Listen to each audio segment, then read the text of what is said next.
목사님 오늘 또 이렇게 이른 아침에 국회 앞에 와서 1인 시위를 하게 되는데요. 1인 시위 하게 된 동기하고 또 목사님 소개를 간단하게 해주시면 고맙겠습니다.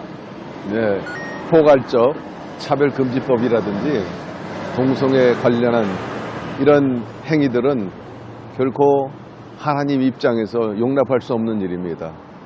하나님의 창조의 질서에 위배되는 일이죠. 성경에 보면 창세기 1장 28절에 너희는 생육하고 번성하고 충만하고 정복하며 살라고 명령하신 것입니다.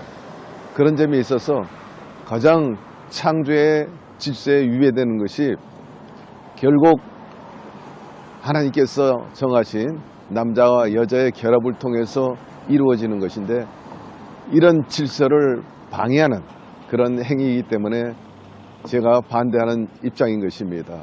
성경에 보면 분명히 남자가 부모를 떠나서 여자와 하나 돼가지고 한 몸을 이루어 가정을 이루어 생육 번성하라는 그러한 창조 질서를 분명히 제시하셨어요.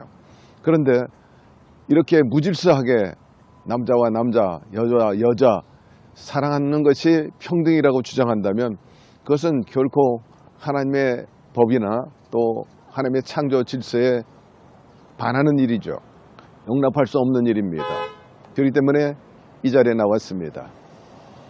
예, 그러면 조금 전에 이제 목사님께서 이제 차별금지법을 막아야 된다, 반대한다고 했는데 구체적으로 차별금지법이 어떤 문제점이 있습니까? 우선 남자가 서로 사랑하고 여자가 여자를 사랑하는 것이 평등이라고 주장하는 것이 아주 궤변이라는 뜻인 것입니다.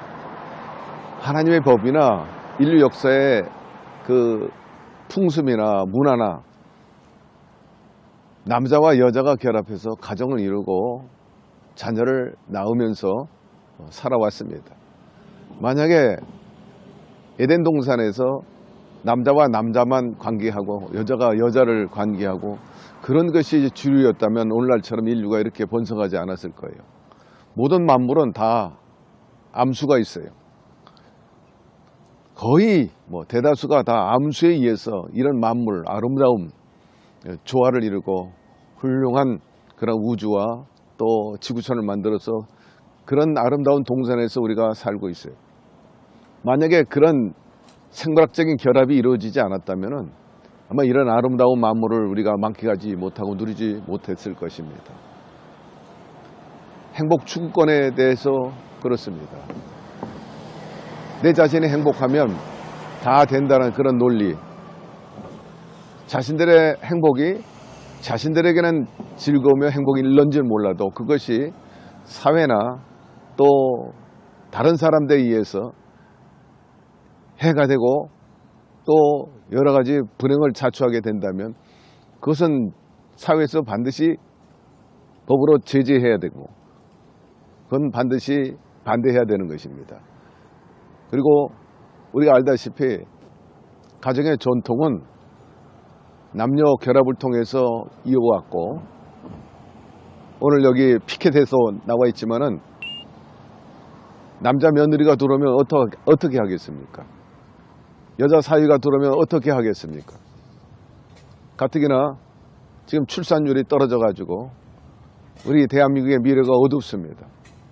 국가 형성에서 가장 중요한 것이 땅이요, 그 다음에 국민이 있어야 합니다. 지금 결혼율이 떨어져 가지고 출산율이 현저히 떨어져서 앞으로 2050년이 되면은 우리 국민의 절반으로 줄어들 것이라는데 이건 심각한 문제인 것입니다. 앞으로 국가 존폐에도 굉장한 도전이 됩니다.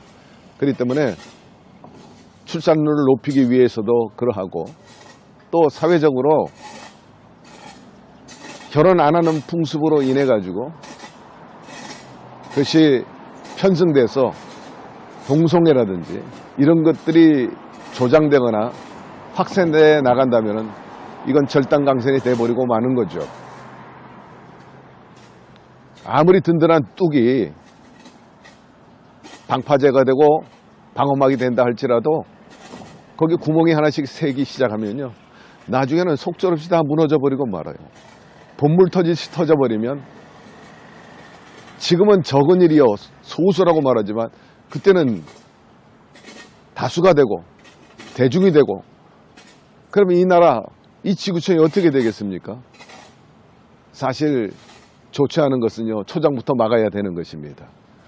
사회적인 피해 이로 말로 다 할 수가 없죠.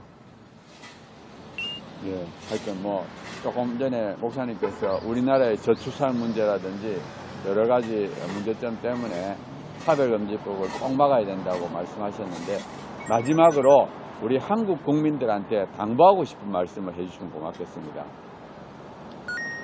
여러분들이 다 아시다시피 우선 보건적인 문제입니다. 제가 얼마 전에 미국 여행을 했는데 그 유명한 장소에 가보니까 남자 여자 화장실이 구별되어 있지 않았어요. 화장실 하나에 한 50명이 줄을 서 있는 겁니다. 화장실이 5개가 거기에 설치되어 있는데 그러니 50m 정도 줄을 서 있는데 남녀가 서 있어요. 한 줄로 쭉 서 있습니다. 남자 화장실, 여자 화장실이 따로 없어요. 한 개의 변기를 가지고 남자와 여자가 같이 사용하는 겁니다.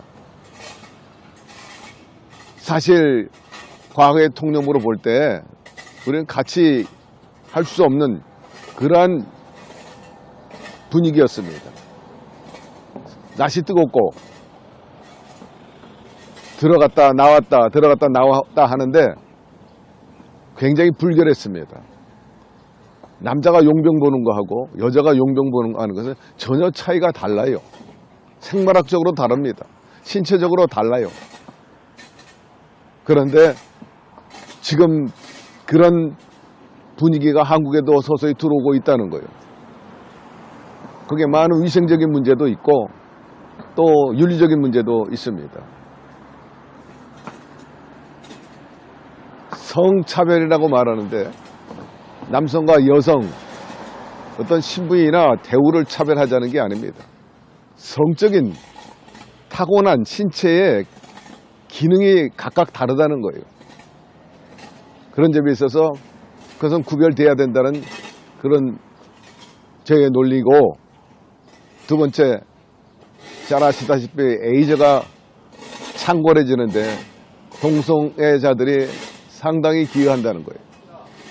얼마 전 통계해 보니까 신규 환자 93%가 동성애로부터 비롯되었다 합니다.